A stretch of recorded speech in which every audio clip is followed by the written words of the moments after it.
So one of my interests here at the excavation is when we were working in one of my squares, which was RR3, as we started going down, we found an interesting feature in the middle of the square. It looked like possibly a wall, and when we began taking out some of the rocks that seemed like tumble, we actually found bullets in the square, which started sort of this outside research to try to find why were there bullets on top of the tail. When we cleaned the bullet, we found that it was from the 1940s, so we thought maybe it was from the 1948 war. And after doing the research, it appears that there was actually one or two battles on top of the tail during the 1948 Israeli War of Independence,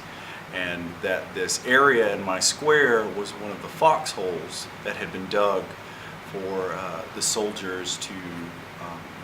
basically try to take the tail and then keep the tail. So in May, around May 13th, 1948,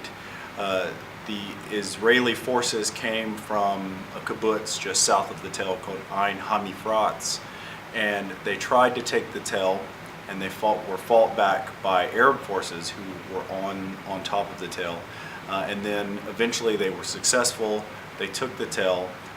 and used it as their base of operation